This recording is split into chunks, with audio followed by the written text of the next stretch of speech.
Okay,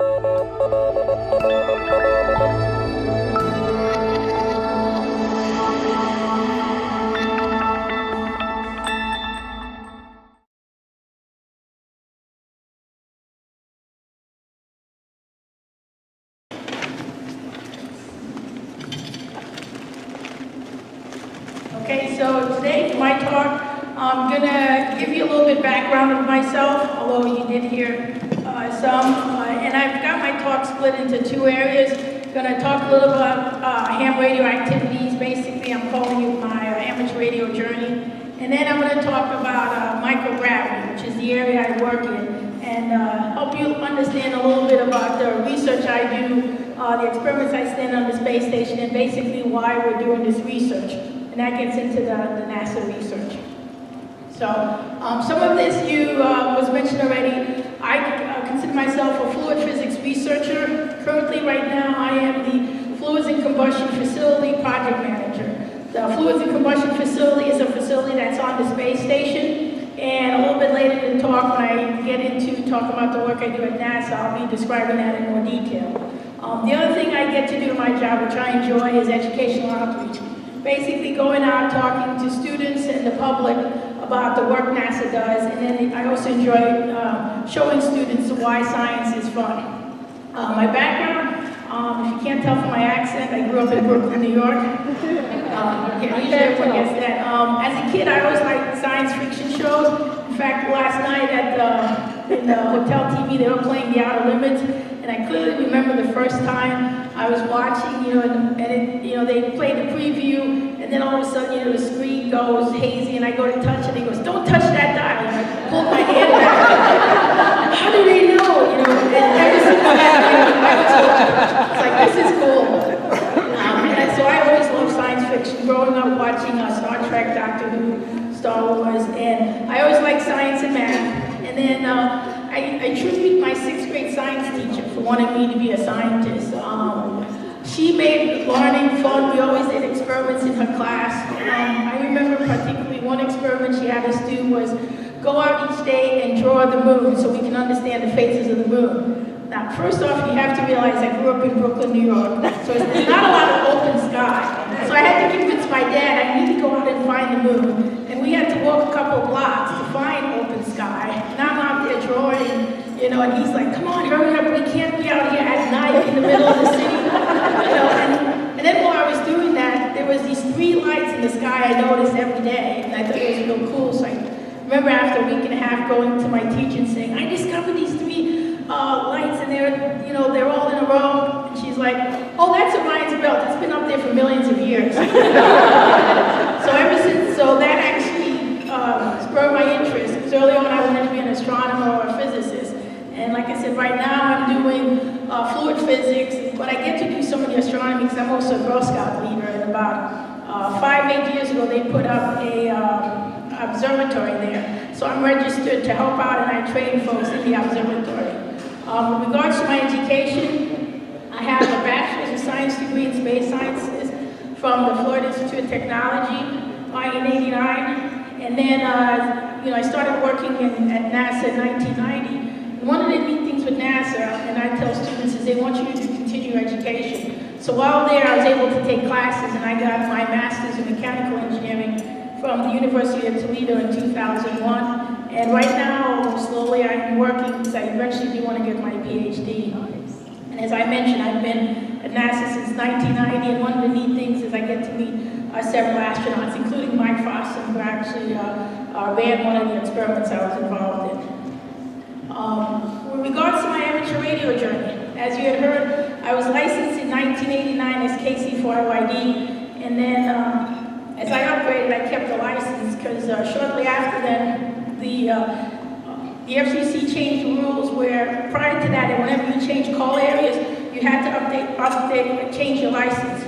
Somewhere, I know, right after I got licensed, or slightly before, you were able to keep your call sign as you moved to different call areas, so I chose to do that. And then regarding upgrading from general to extra, there's also a little story with that, which those of you guys who are from CPAC heard, but I don't think everyone did, so I'm going to tell you about that. So, like I said, I was licensed in 1989 in college, and Actually, my husband, who was my boyfriend at the time, was a ham radio operator. I was always interested in Morse code, and one day he took me to the ham shack, and I'm like, oh, Morse code. So, got into it, got my novice in technician. Then after I graduated, I moved to Ohio. He was still, in college in Florida. And then, so he suggested, hey, why don't you upgrade, get your general license. He was advanced at the time.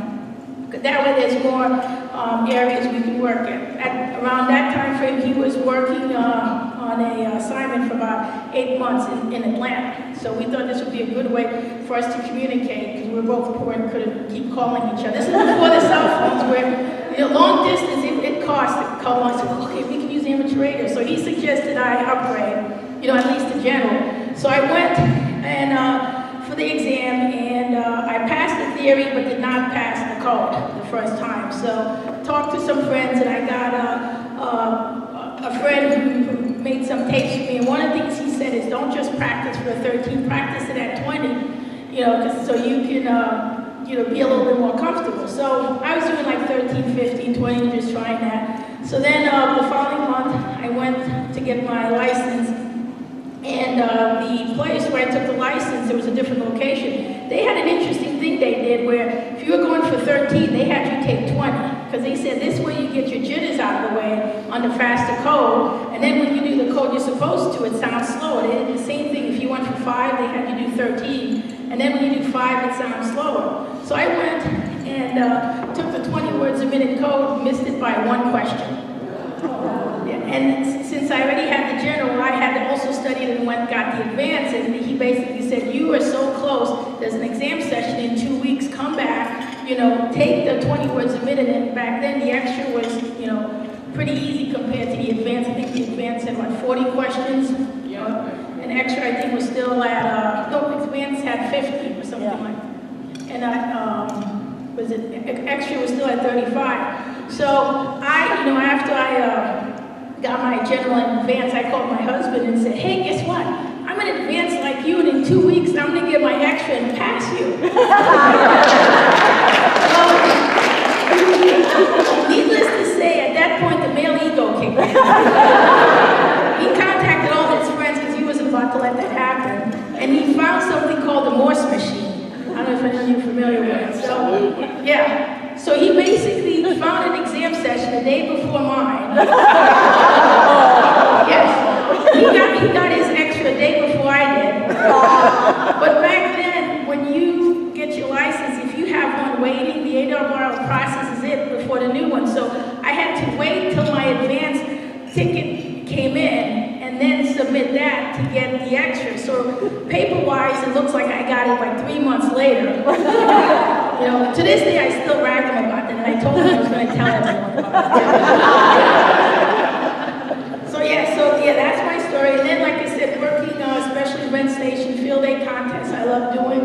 CW, Digital Modes FM, unfortunately, I haven't done it as much as I like to. Like I always mention, I have a daughter, Carol, W8CSH. We had fun with her when she was about 10, 11. She was really interested in amateur radio, so I was helping her study during the summer. She got to about 70%. He's laughing. He always was laughing. He knows what I was about to say. So, I tried helping her, but then when school started, she was in Girl Scouts and soccer and band and everything else. So we tried, like I said, for about 2 summers. Then when she turned 12, she decided, I'm not interested in amateur radio anymore. I got other stuff to do during the summer. So that was fine till she turned 15 and a half and needed a driver's license. To which my husband and I said, you get your ham license before you get your driver's license. She got her ham license in a month. So, she doesn't get on here. She's mic shy, but I'm trying to get into digital modes because that way she doesn't have to talk to anyone. Like I said, I like doing the QRP kids. It was mentioned I got the Allen Severson Memorial Award, and then I'm also a member of other amateur radio organizations. Then I also I'm a VE. In fact, when I got my extra, there was a lady there who was a volunteer examiner who encouraged me to get a VE because she says we don't get a lot of females coming through, and having a female VE there is great when other ladies come so they don't see a lot of guys there. See, they are women in the hobby, so I've enjoyed doing that.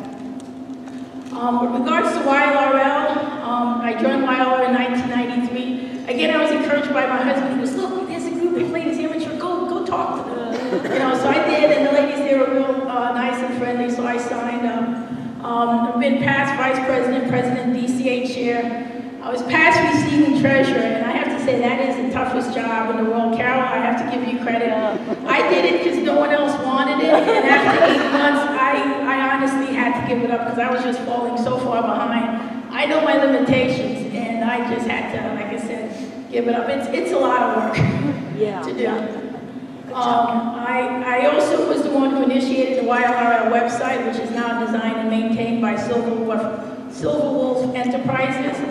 And then in 2002, the YLRL convention was held in Ohio in conjunction with the 200th anniversary of the state in Ohio. So, Michelle, I know exactly what you're going through because I had to do it several times, 2002. And then I also maintained the club call for YLRL, K4IYD, which means if anyone ever wants to use that call, just let me know. And unfortunately, it's not in use as much as I would like. So field day, if you have any events, any YLs are going to be doing any events, wants to use it, just send me an email and I'll give you guys the okay. Here's a listing of all the conventions I've attended. 1996 was the first one I attended in Albany. And then in the 60th anniversary was on the Queen Mary. And then the Ohio and Denver, which I think it was, what year was I think it was 1965. 64 and 68. 64 and 68. 1964, Ohio had their convention, and then in 1968, Colorado did. So after we had ours in 2002, Colorado followed us again. And then, like I said, here's some of the others. And if you get a chance in the back, there's lots of pictures from these different conventions I've attended. These next few pages are going to show some slides. This is the 60th anniversary convention with YLRL Marty Butcher, who now is a silent key. Here's some of us from the 2002 YLRL convention. These were YLs who took part in the D-Expedition. 2005, there was a winner of a YLRL doll in Denver, Colorado.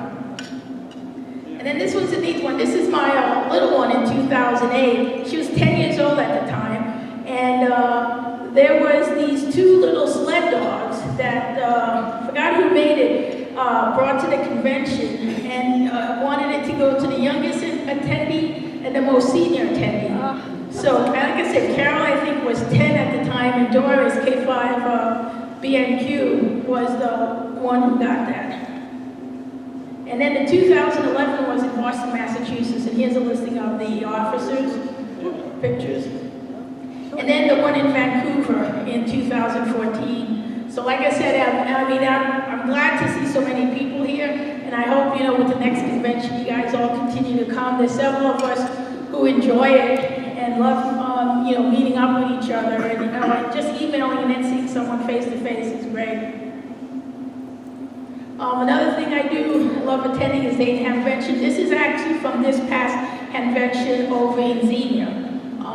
One of the OMs took a picture of this, but this is something we love to do, is all the YLs who attend the YL Forum get a group shot of them there. And so yeah, usually we always have a YL information table, and we always have a YL Forum. I think one year we may not have had it, but we will meet in the lunch area, and sometimes we'll get together as a board and meet there too. Another group I belong to was the Buckeye Bells. This was the Ohio Ladies Amateur Radio Club. It was formed in 1961, and at that time, you could also have your husband join, and he would be a Buckeye Bull. It was a one-time, lifetime fee for him to join. I joined the club in 1993. I've been a past president, vice president, database manager, maintained the Bells webpage, and I'm also the club trustee. And I also received the Buckeye Bells Founders Award, which was given to a YL who best exemplified what it's to be a YL in amateur radio. Sadly, we disbanded as an organized club in 2011. It was just difficult for us to continue to meet. However, the secretary of the club also is the secretary for several other clubs, and one day we were just discussing things, and she still sends out the Buckeye Bells newsletter. And if you want to be on that mailing list, just let me know and I'll pass it on to you. So every 2 months she sends out an email, she has a distribution list. Hey ladies, what are you doing? We send it to her, and so even though the club does not formally meet, the Buckeyes Burr, our newsletter still goes out every 2 months to the YLs. Another group I belong to is the NASA Glen Amateur Radio Club, NA8SA. I've been president for many years. It's one of those things where no one else wants the job, so I'm kind of in infinitum. I did field day for about 10 years, from 1992 to 2002. In 2003, we had somebody else take over. Somebody tried to do it in 2004 and it kind of fizzled out. I recently led it this past year, and in the next slide I'll tell you a little bit about a neat event NASA's doing, which is kind of causing a resurgence with a lot of amateur radio clubs at NASA. As a member of the club, one of the things we did is we help Cleveland schools make contact via ARIS. And for those who are not aware of it, ARIS stands for Amateur Radio on the International Space Station, where schools will apply. And the ARIS is a collaboration between AMSAT, the YLRL, and NASA. And there's also the international organizations involved. And what schools do is they submit a formal application, and then they send an amateur radio contact with the space station astronauts and the students. So we did this with 3 local Cleveland schools in 2007 and 2006. And then last year, we helped the Girl Scout of Northeast Ohio make an ARIS contact. And like I said, it was a lot of fun. We also used to rebroadcast shuttle audio on 5.67 simplex. And then, like I said, we also had several special events they held at NASA for the 40th anniversary of the Apollo moon landing. NASA Glen used to be called NASA Lewis before our name changed. We also had a special event. And then, like I said, we have a neat event going on now called NASA on the Air. Okay, before I get into that, here I have some pictures from our ARIS contact. So here's a picture of a little Daisy, who was the first person to ask a question of astronaut Jack Fisher. And it was kind of neat. Her first question was, what type of research do you do on the space station? And his response was, well, we do a lot of research. And he goes, my daughter has cancer, so one of the research we're doing is trying to understand what happens to cells, in orbit without the effects of gravity, so hopefully they can find a cure for different types of cancers. You listen to this, you're like, wow. So we had 14 girls. We had a couple from each of the different Girl Scout levels, Daisy, Brownie, juniors, cadets, seniors, and ambassadors. And my daughter Carol was the one ambassador who asked the question. And typically, with an ARIS contact, and this is what the club does, is we have a satellite station. For ARIS, they require you to have 2 separate stations on 2 separate power mains. The reason is, a station is coming overhead. It'll come no matter what the weather is, no matter what your equipment is doing. So you have 10 minutes, and even though it's a 10 minutes contact, the school does all this planning up until the event. They ask the school, what are you going to do to promote it? So they have each grade, for example, do different activities. The day of the event, you have, like I said, a lot of times with schools, you have the whole school there, you have the whole school there. You may have the school board, you'll have the press, and like I said, you have 10 minutes. You don't want something to happen and not have that radio work. So you're given a mentor, and like I said, we had 2 different stations, and the space station will go overhead and retract it. So usually during 10 minutes, you get about, depending on the elevation, you get about 10 to 12 questions. We actually got all 14 questions answered. Wow. And just to give you some background, the astronauts are actually told the questions ahead of time. So they're not surprised, and that way they can go pretty quickly. And one of the things we do is, as you see here, is we hold the mic. We just tell the kids, come up, read your question, and keep going. Because if they have to handle the mic, because they come up, and it basically is a huge crowd of people staring at them. So we're like, just come, read your question, we hold the mic, and then go on to the next one. So they ask the question, the astronauts hear it, and then they respond. Like I said, it was a lot of fun. The day we did it, it was raining. But hey, we were Girl Scouts, we were prepared. Several of the folks were there, because like I said, NASA had our IT people there. They were amazed, and even the gentleman who was leading this, you know, the girls are in their raincoats and everything, just basically having fun sitting there. We did not have any thunder lightning, which was good. It was just a light downpour, and our station was actually underneath a tent, and this was actually at the Girl Scout campground. But it was a lot of fun. And then here's a picture of the group at the end, all the girls who got to ask their questions. And the astronaut Jack Fisher, let's see, this contact was done in June. Jack Fisher came back down, I think in August, and then around October or November, I guess it was, he came to visit Glenn. Because we work with a lot of experiments and the astronauts, typically after they come back down, they acclimate to being here on Earth, they'll go and visit the different NASA centers, especially if they've had experiments they worked on. So we worked it out so that the girls were actually able to come and meet the astronaut. Oh, wow. And we had all but I think two of the girls able to come, and it was great. So they got to see him in person. We set up a special half-hour question and answer period. A lot of the girls were able to bring their parents, and we also got a group picture of them. So that was a lot of fun for these guys. Here's a couple of the QSL cards from the NASA Club. The one at the top is our current one, and the one at the bottom is our old one. AKY is what we used to have before we got the vanity call. And we basically did that when the NASA Lewis changed to NASA Glenn. We decided to go with that QSL card.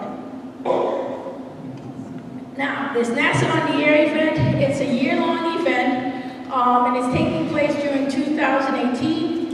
And what's happening is all of the NASA amateur radio clubs will be on the air giving contacts in all bands and all modes.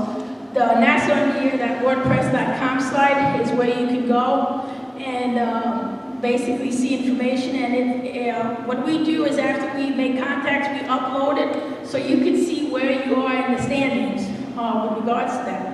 The event runs from December 2017 to December 2018.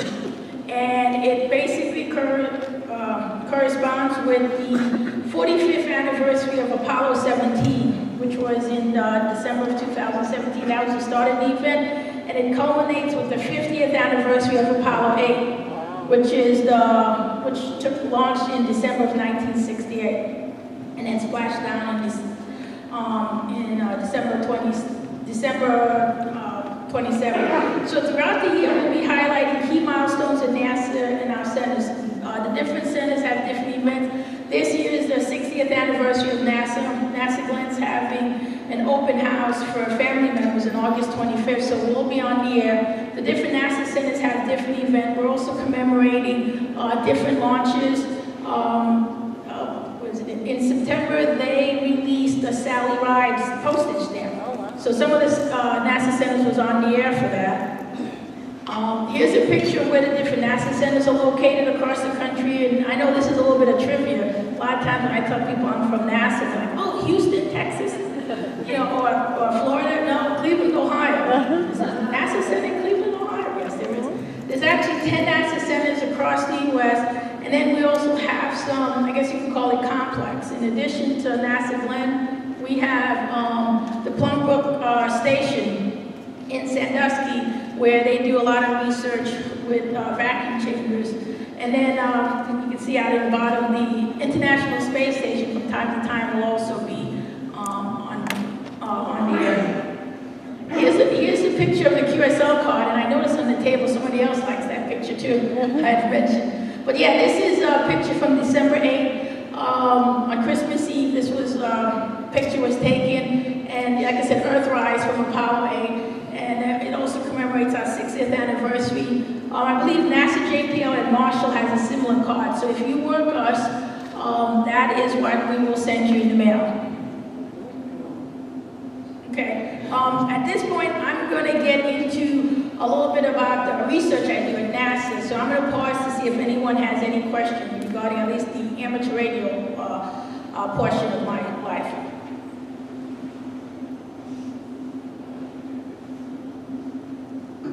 Okay, cool.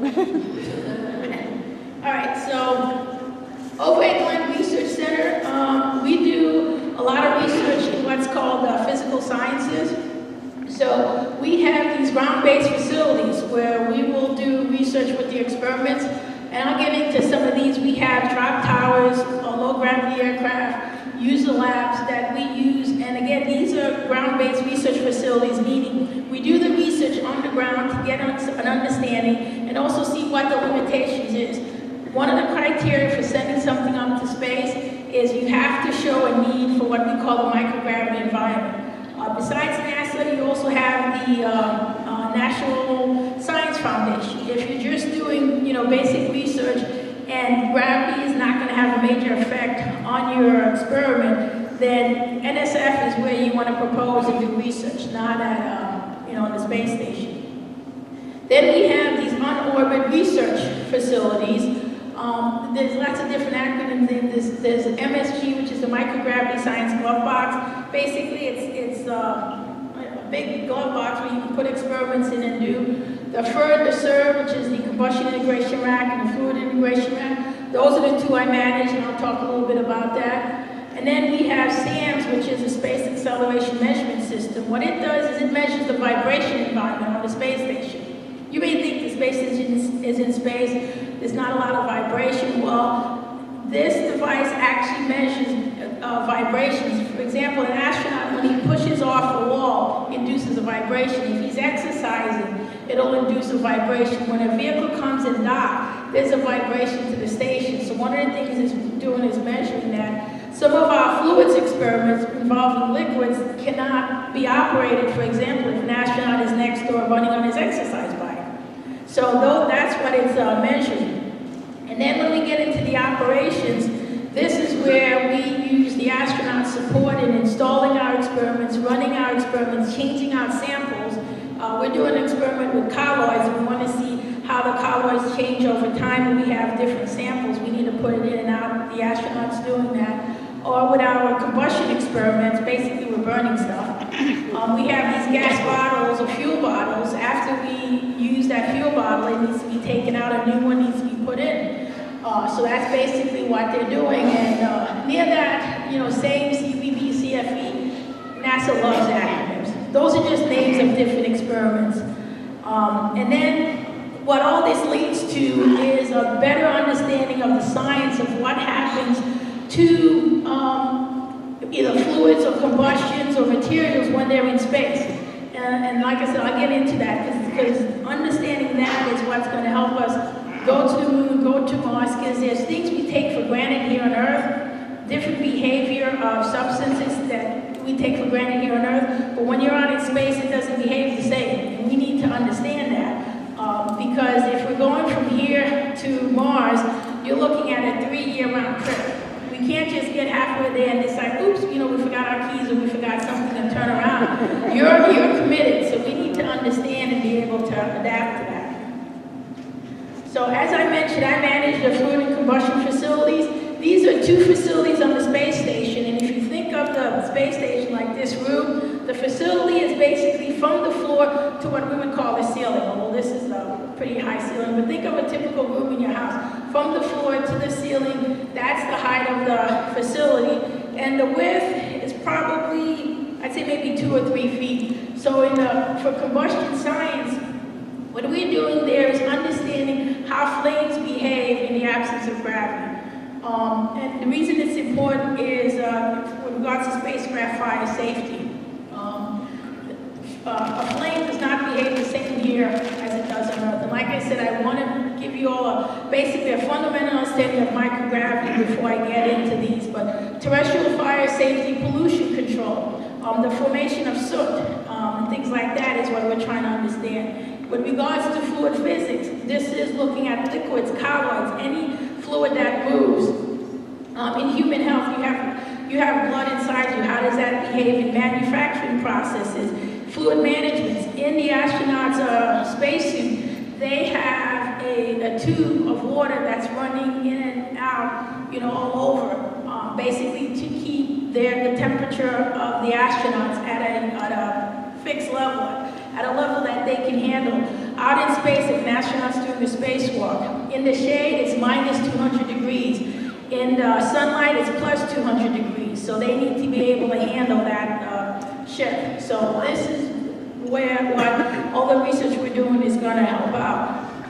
If you ever make it to the Great Lakes Science Center in Cleveland, Ohio, we have 2 life-size replicas of the fluid and combustion facility that you can see. And like I said, this is basically a replica of what's on the space station, what the astronauts uses, and it's on display over there. In fact, a lot of the NASA Glen exhibits is over at our Great Lakes Science Center. We used to have our visitor center on base, but with regards to it's happening a lot of government facilities, unfortunately, we have to limit access to who comes on. We need to make sure they're a U.S. citizen, and you have to get not really clearance, but you have to put them on the list. So several years ago, we moved all our exhibits to the Great Lakes Science Center, is where all the work we're doing in microgravity and aeronautics and different research is located. And then, like I mentioned before, here's a close-up look of the different facilities we use, the different astronauts who are working on our experiments and stuff. And that's one of the neat things, is getting to work with these guys, because a lot of times you'll train them on how to use the experiments. And they enjoy doing this. For them, this is fun because they know it's impacting the things you do. And so we always try to make sure we get a cool shot of them, working in our experiment. Okay, now, you guys didn't know there was going to be a quiz. All right, so I have a question for you. If you are on Earth and you let go of a tool, what is it going to do? Float away, float where it is, or fall toward the Earth? We're going to do this with a show of hands. Okay? So if you're on Earth and you let go of a tool, who thinks it's going to float away? Can't be worried. Who thinks it's going to float where it is? Oh, good. Okay, who thinks it's going to fall toward the Earth? All right? Let's see. It does. Okay. Good job. All right, next question. If now you're on the moon and you let go of a tool, what will it do? Float away, float where it is, or fall toward the moon?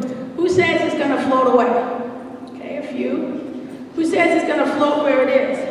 Okay, a few more. Who says it's going to fall toward the moon? All right. The correct answer is it's going to fall toward the moon. Well, yes. No, that's okay. If you think one of the reasons is a lot of, this was something interesting. If you think about the moon landing, 1971 is the last time we had folks on the moon. So anyone born after 1971, all they've seen is pictures of the shuttle astronauts or the station astronauts. What are they doing? Everything they're doing is floating. If you go to the moon, what do you have on the moon? Gravity. What does gravity do? It causes things to fall. So on the moon, things will fall toward the moon because you have gravity there.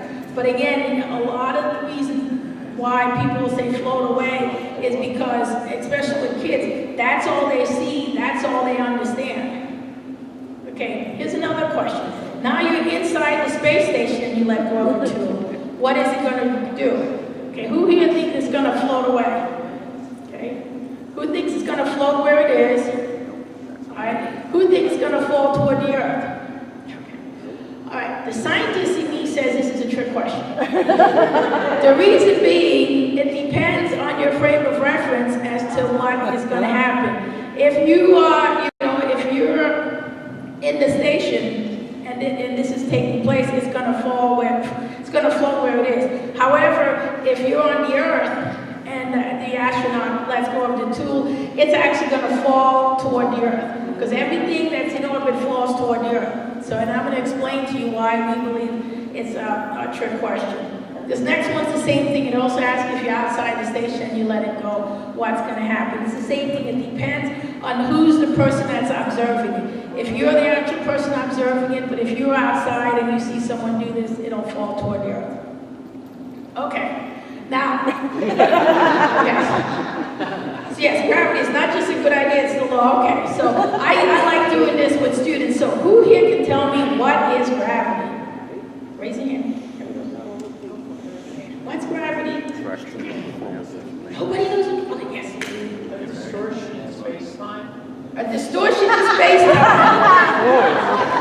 Well, it could, yeah, if you're looking at Newtonian physics, probably. Yes. And the interaction between two bodies. Good. Who else can tell me what gravity is? This is not a trick question. It's what you think it is. Oh, you're pointing to smaller mass attracting larger mass, I yes? agree. Okay, anybody else? I think it's just the force that makes you stay on the ground. Yeah, force that makes you stay on the ground. Anyone else? Oh, is it a wave? Is it a wave? A gravitational wave? Oh, gravitational wave. It could be a gravitational wave. Again, you're getting into Newtonian physics. We're going to keep it not there. Okay, gravity, and several of you said that basically it's a force of attraction between any two masses. In other words, as I mentioned, with this paper falling down, you have this paper being attracted, in this case, to the podium or the floor. For there to be no gravity, that means there must be no mass in the universe.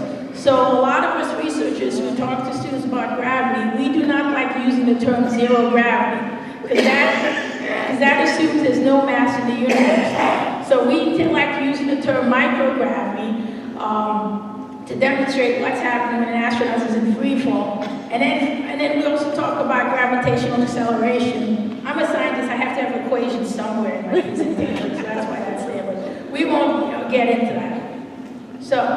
So the next question is then, what is microgravity? So if I am standing here, and say I was standing on a scale, what the scale would be doing is basically recording my weight. And that weight is actually due to the force of gravity pulling me to the center of the earth. If the ground was to disappear, I would continue to fall. Gravity is a constant force that's always pulling on you. So as I'm standing on the scale, it's just reading my weight. Now if you're on an elevator and you're standing on the scale and the elevator goes up, for that split second you're heavier than gravity because it's actually pushing you against the force of gravity. Similarly, if you're on the elevator and the elevator starts to go down, that split second when it's going down, you're no longer attached to the floor is the word I'll use. So your weight would be lighter, slightly lighter than normal. Now, if that cable for the elevator was to break, and the brakes also on the side of the elevator failed, because I told someone, they said, oh, they got brakes, it stops the elevator. No, the brakes didn't. You know, the cable broke, then you and the scale would be falling at the same way gravity's pulling you, so then you'd have no measured weight. You'd basically be weightless. Another way of thinking about that is, think about what happens when you throw a ball, okay? If I take this, I'm going to pretend this is a ball. Everyone watch this here. Notice the shape it does when I throw it.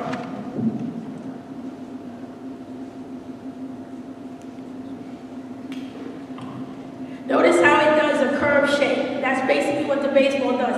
It doesn't travel horizontally, then go, oh my goodness, it's gravity, and fall straight down like it does in the cartoon.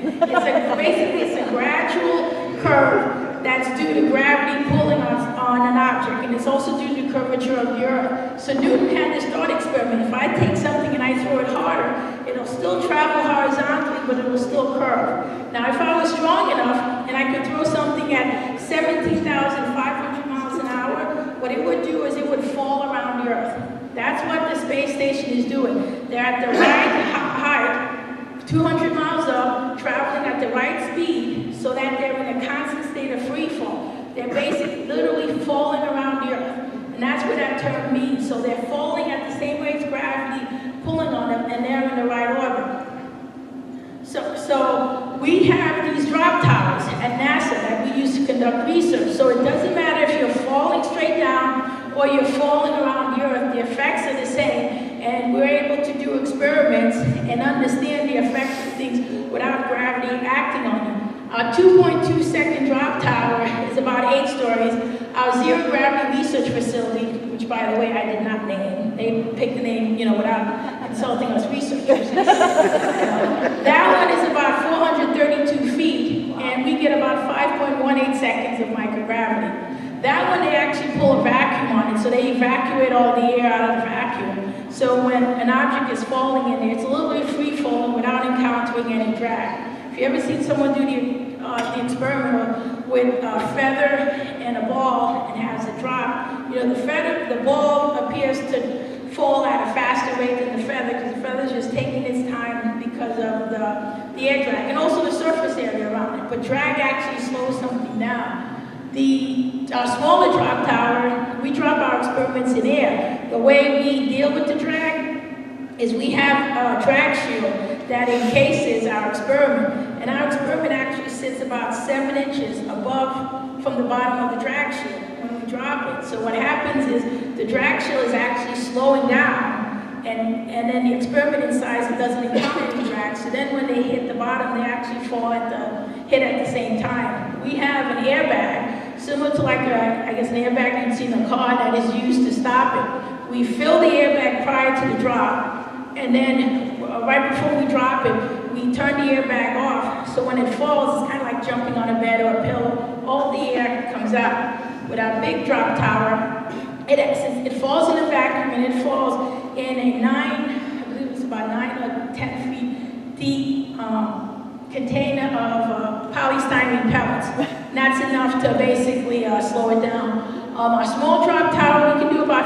a drop every 45 minutes. With the big one, it takes a couple of hours to basically pull a vacuum. So at most, we've done 2 drops, particularly we do about 1 drop a day there.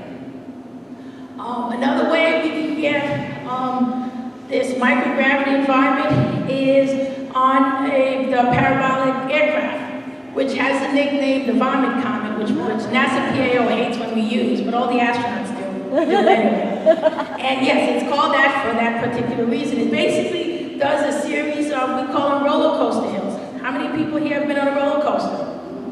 Think about what happens as you go, if you're driving, as you go over a hill. If you ever been in a plane when it feels like your stomach's gonna come out. That's the same thing. You're falling at the same rate gravity's pulling on you, so you have that weightless feeling.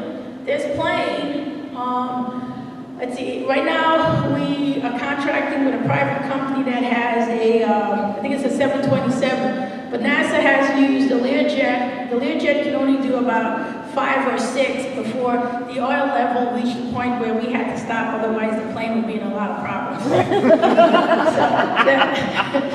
The KC4IYD and the C9 we use quite a bit now. Like I said, we're using a private company.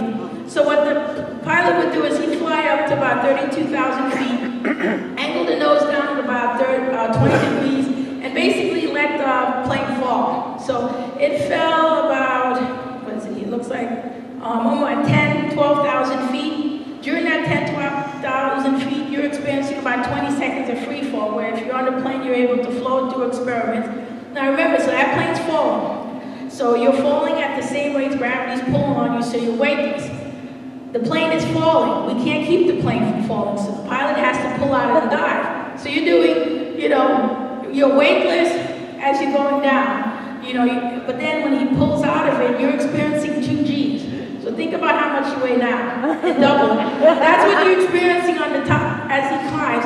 Then he goes over the top and you go back to 0 G and stuff. We'll do 40 to 60 of these over a 2-hour period. I do not like roller coasters, but this is the funnest thing in the world. I mean, my friend, we love going on that. I have, there's a whole bunch of us are nerds and we calculate this. I have 105 minutes in 20-second increments on that plane. If you think that 90 minutes is a whole orbit, I have the equivalent of an entire orbit.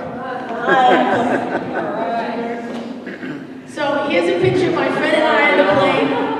I don't know if you can see the sign, but it says girl power. I did that for my Girl Scout troop. I sent it to them. I also did one that said, "Hi, FBCE team, I belong to project." And I had sent that to the team, and I guess one of the managers got hold of, saw it, and he goes, "Aren't you supposed to be working? You look like you had way too much fun." So, but yeah, like I said, it was a lot of fun on the plane. And so the plane gives us about 20 seconds of what we call microgravity time, where we're able to experience the same thing the station does. The drop towers gives us 5 seconds and 2 seconds. Space station is the ultimate. I love this picture. I could look at it for hours. Space station, you get weeks, months, however long your experiment's going to be up there. We're able to get that on there. And part of the reason we do the experiments in these other facilities is the cost. It costs a lot to get things up there. It's also a way for us to see, will the system work? How well will it work in that environment? Sometimes we don't run the entire experiment. If it's the first time we're going to run something, we want to check and make sure this is not designed to take gravity into effect when it's running. Okay, so now I'm going to get into a little bit of some of the research I've been doing. As I mentioned, I do work in fluid physics and complex fluids. Fluid physics, basically, a lot of these deal with what we are familiar with, things like water, cryogenic liquids, things like silicone oil. Those are the types of fluid, and basically understanding, like I mentioned, with the astronaut spacesuit. So boiling and condensation is where we're trying to understand. These are all just the different experiment stickers that for these different experiments that I've been involved in. All right. So I got a video I'm going to show you, which is going to explain why we do this research. So this was done with Mark Weisvogel when he was at NASA. He's now at Portland State, and Sec Lichter, who was a professor at Northwestern University. And all I'm going to tell you is this is a water balloon that they popped. So this is what happens when you pop a water balloon on the reduced gravity aircraft. This is a liter of water. Notice how it stays into a ball. That's due to surface tension. Surface tension causes the liquids to stay together. Now this next one, all it has is food coloring. Now surface tension is strong, but watch what happens if you apply too much force.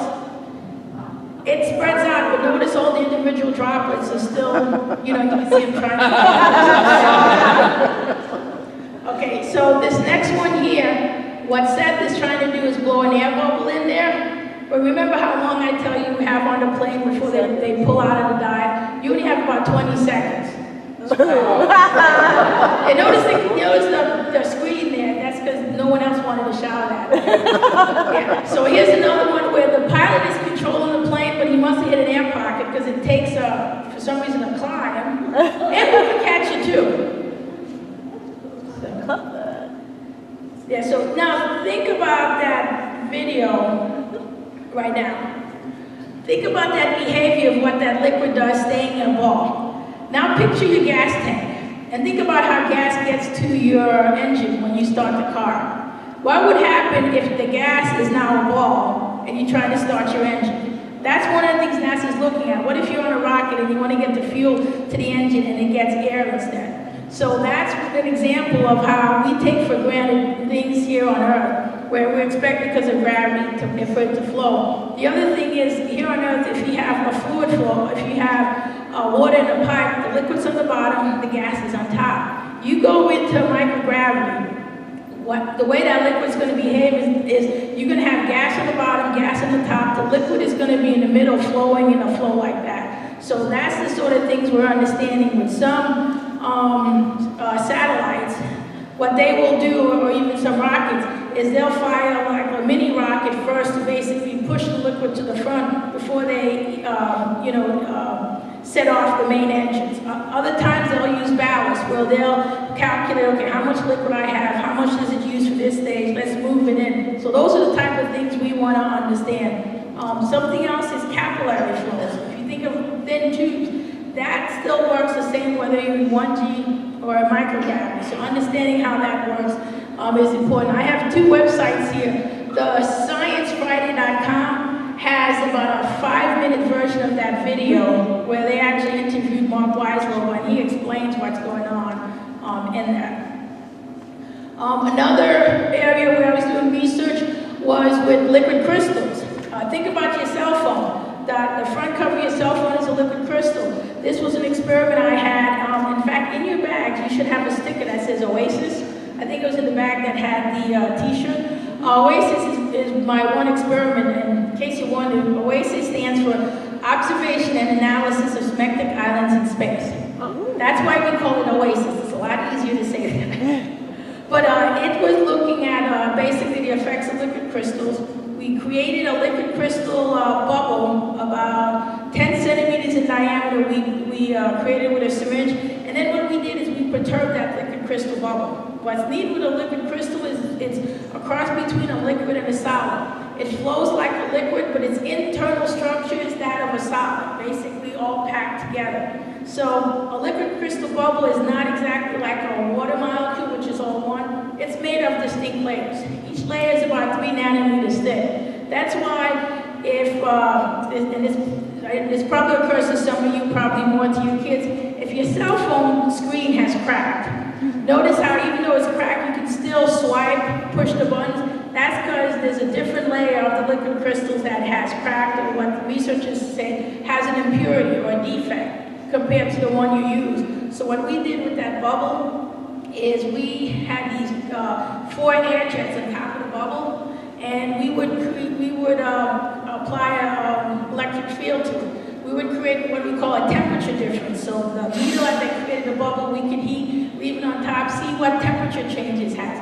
We would expand and collapse the bubble to see what was going on. Liquid crystals, for example, are used in like these virtual control cockpit. The Orion vehicle is looking at that. SpaceX is looking at LCD controls. Flexible, transparent displays that you can roll up. You know, all these things will use this liquid crystals, and the data we're getting from there is being given to the professor so he can better understand it. Part of the reason we take it to space is by taking it up to space, you don't have to deal with what you call sedimentation. Think about oil and vinegar. When you, in a container, you let it sit there, it separates out. You don't have that separation in space. You don't have something heavier or lighter in space. So we can measure it in its pure environment, understand the fundamental science, and then apply it to what we're doing here on Earth. Combustion, the art of burning stuff. I mean, that's in microgravity. Everyone I see, you know, the traditional candle on your birthday. In normal gravity, hot air rises due to natural convection. These currents create a fresh flow of oxygen. And this teardrop shape is created by the hot gas. The orange color is caused by soot. That's what it looks like in 1G. Here's what it looks like when you take it in space. Like the water, it wants to form this spherical shape. The flame assumes a blue spherical shape because of the greatly reduced rate of convection. We don't have natural convection in the station. They actually force the air through to get it to move. This creates a problem. Think about here on Earth how smoke detector works. The hot air, which is lighter, rises, the fumes go to the top, set off the smoke detector. That's why they tell you if there's a fire, you know, go to the ground. You don't have something heavier or lighter, so you can't use a traditional smoke detector on the station. The other thing we found out on station is there are substances here on Earth that will not burn. We got to burn in the microgravity environment on space. Last year, they found a phenomenon called cool flames, where they were able to get a flame they thought was extinguished, but it was still burning and it relit itself. These are things, especially with the spacecraft fire safety, that we're trying to understand. Because this small flame is spherical, doesn't have that orange that is the formation of soot. We're able to understand fundamentally what's going on there. So that's part of the reason we're doing, like I said, these type of studies. And then the last part of my presentation, I'm going to talk about some student opportunities. Like I said, this is something I enjoy doing. We have drop tower challenges, those 2 drop towers I showed you. We have these challenges where we have students propose an experiment, they send it to us, and we drop it in our drop tower, send up the video results, have the students submit a paper, and for the 1 drop tower challenge, we have a conference in November. We invite the students to come and present, just like the researchers in colleges, universities, and us. And it's a special student session. We have a summer internship. I have 7 students working with me this summer, 3 high school, 4 college. Today is the last day for my high school students. I actually said goodbye to them Wednesday when I came here. But yeah, so today is the last day for them, and they work, high schoolers work 8 weeks, the college students work 10 weeks. Amusement park physics is something we do at our local amusement parks, where we show the rides and compare it to our drop towers. And then, like I said, I do a lot with Girl Scouts. We have 2 events we do annually. Girl Scout Career Days, where we invite Brownie and Junior Girl Scouts to an auditorium at a local university, and we have tables set up where we do lots of different hands-on activities, introducing them to aeronautics, science, different things like that, showing them how it can be fun. Each of the tables, they can usually get done in about 5-10 minutes with an activity, and it's just a round robin where they go around. That's the Girls Take Flight. The Girl Scout Career Days we do with the high schoolers and 8th graders, where they come for a day in June, meet some of the newly hired NASA female engineers, and basically learn about careers. So those are two things we do. And then, like I said, NASA has that education website where we promote across all the different areas of NASA. The science mission director with the planets, they basically, I'll be honest, take the lead with regards to a lot of the education stuff they do. But all of us enjoy bringing students in, and it's amazing how it's very tedious to work on Excel graph and, you know, and put all this stuff in Excel spreadsheet. The kids, they're just so thrilled to be at NASA, and they get it done in like half the time. You know, it took me a month to work on the spreadsheet. They got it done in 2 days, and I just have a hard time finding enough work to do for them. But I enjoy bringing them in and showing them, you know, what they can do here. And that's it. Any questions?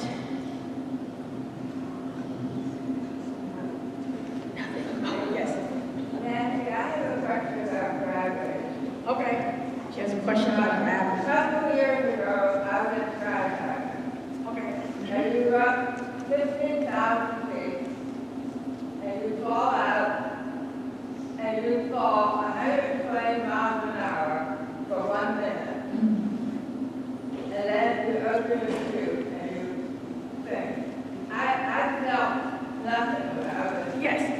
We don't, with regards to skydiving, we don't, because of all the drag being imparted on your body, we don't look at that as free fall. That's why I said with the one drop tower we put it inside a drag shield. So it's not the same thing when you're skydiving because you have all that drag. It's not like a free fall environment. Think about what the station's doing. They're outside the Earth's atmosphere when they're falling. When we're doing it in the plane, we're inside the plane, so we don't have all that external drag force. So you won't feel the same thing when you're skydiving because you have all that drag and air on you. Yeah, I felt like I was floating. Yeah. Not falling. Yes. The thing I pulled the cord and the parachute opened, I just felt like I was falling. Yeah. It's an interesting phenomenon on the plane. You don't really feel like you're falling, but it is a different feeling there. Yes. Do you have to pass some of the physical requirements to conduct some of the experiment? Like the one in the plane you're falling? Yeah, for the plane, at one point they had you go through a chamber ride just basically to understand, you know, what happens if they were to lose oxygen stuff. They don't do that anymore, but they do have a physical you have to take, and there's certain things, if you've had like there's certain things if you've had occurred to you, you would not be able to go. Like if you've had any heart surgery or strokes, they won't let you on the plane. And also, there is a range with regards to weight and some other things they do. But there is a flight surgeon. He has to certify everyone going on that plane. Because what they do is, unlike a regular plane, as soon as it takes off, 10 minutes after takeoff, they said, okay, get out of your seat and fix your experiment. So you don't wait till it's level to do things. You just get out and you have to handle and be able to work on that. So that you have a physical it's not a physical you pass, but there's certain requirements you have to meet. How does that 20-second feel compared to the free fall in the theme park? The 20 seconds is a lot longer because you don't free fall for 20 seconds on the ride. But then again, I do not like roller coasters. I was on it once and declared I would never go on one ever again. My friend in high school took me on it, and it was like the worst experience of my life. It's like never again. Yes. When you're floating in the airplane, now when you go back to gravity, can you hit the floor hard? Yeah. So the question was, when I'm on the plane, I go back to gravity, or I hit the floor hard. No, we have several folks on the plane who basically gives us a 5-minute warning, and they'll say feet down. And then in addition to us, they have, the one flight crew, and then they have 3 others around. And basically, if you're like upside down over an experiment, they get you out of the way and lay you down, away from it. The other things is they are real good at telling who's about to lose their lunch on the plane. So when we have our flight suit, they basically have us put the plastic bags in each pocket. And at least when we flew with NASA, they gave us some drugs, which was great, for the thing. So with me, when I initially went up, I'll be honest, I always got sick the first day. We did, like I said, between 40 and 60 parabolas. I would get to about 32 and knew I'd lose it, so I'd just go sit in the back, throw up, and then I'll be fine. Then the rest of the week I'd be fine. But it's just that first day, and I tried everything. I tried eating, not eating, doing the mind over matter thing didn't work. Yes. Yeah, so you mentioned that the flame is different in space, right? Yes. So I assume they don't actually cook anything in space. Do you guys No. MRE? Everything, yeah, basically, yeah, it's like MREs, it's like the Apollo program. Everything they get is, they have I believe it's a convection oven they use. Okay.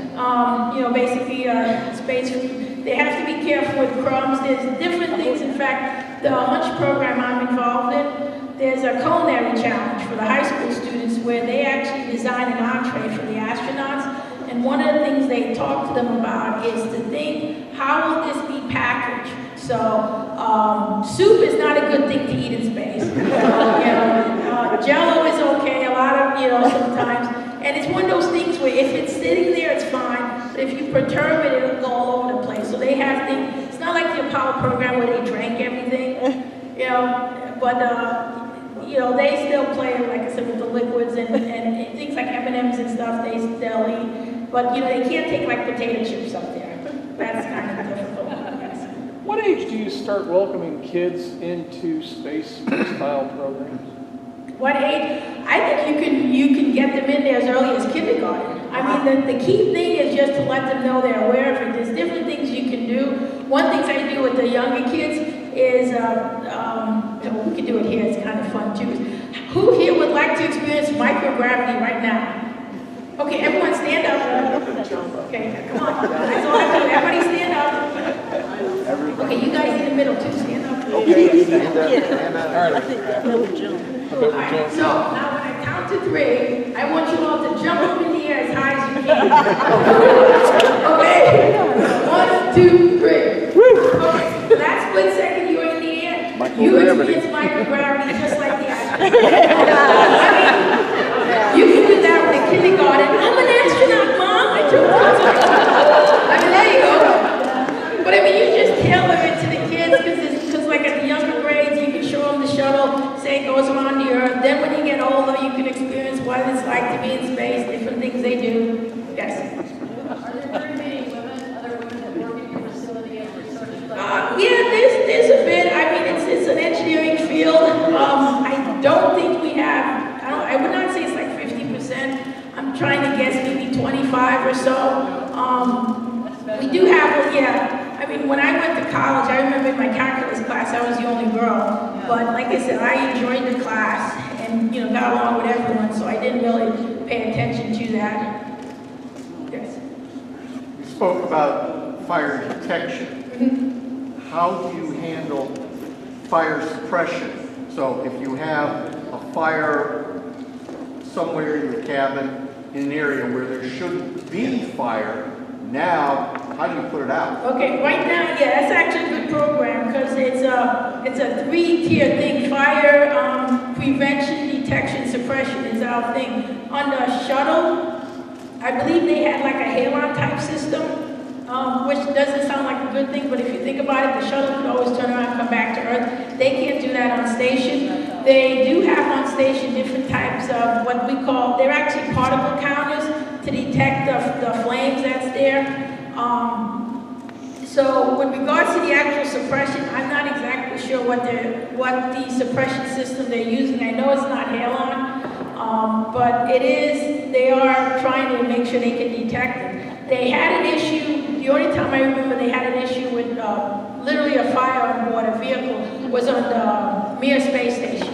On the Mir, they actually used candles to generate oxygen. And one of those candles kind of got away from them and created a huge fire, and the cosmonaut and the astronauts were trying their best to basically to pull it out. And they managed to do it, but they were very close to telling everyone, get on the Soyuz and abandon ship at that point. Because the other thing is, if you think, because you don't have natural convection, they have forced air on the space station, so that air is traveling. So think about what you need for a fire. Basically a path for it to go. So, but like I said, I've primarily been doing stuff on fluids. We're trying to understand anything that goes on the space station is approved materials. They've done flammability tests and understand how it's going to behave before they take it up there. So you can't just fly. There's a whole materials safety organization where you have to get any substance up there approved, and if it's not, there's a whole organization that looks at making sure that item is safe before it can go up to space. Anything else? What are your current funding levels like? I mean, Oh. not just, what are your proposed levels, and how much money are your... Well, let's put it this way. NASA is half a penny on the dollar if you look at the government spending. During the Apollo program, I think we're maybe 5 cents or something like that. Right now, we're at half a cent on the dollar. So that's the funding we get. Because I get people wondering, why are you spending money going on to space? Well, that's our charter. We're pushing the envelope. Private industry is not going to go to Moon and Mars because there's not funding in it. But the other thing we do is, because we've been going lower orbit for so long, we're now allowing private industry to do that. SpaceX and Orbitech are the two companies that send in cargo to space. Those are private entities. We're still utilizing the Russians to send our astronauts. And I don't know if everyone heard it, but today they announced a crew for 2 vehicles, private vehicles, who will be sending astronauts to the space station. So right now what we're in the process of doing is giving up low Earth orbit to private industry. With our plan to go to the moon, we're going to be creating the power propulsion element, which is creating a vehicle, like creating a station around the moon to better understand, one, the radiation environment and what happens when you send someone out there for 3 days. And actually, they're going to be staying up there for 30 days in the lunar orbit. And again, if anything goes wrong, they can come back within 3 days. But there's technology we don't have that we need to build on before we can go to the moon. Because as I mentioned, once you go there, you cannot easily just turn back and come back.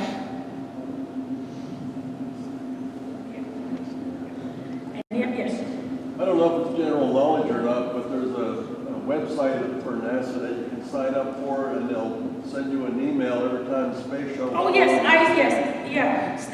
station overhead. Yes, and I've done that with the girls. How many people here have seen the space station go overhead? How many people did not know you could see the space station go overhead? Yeah, that's right. I think it's station overhead. There's also an app and stuff for that, and it's the coolest thing to do. I have 2 friends and I, when it goes overhead, we'll text each other and see who can see it first.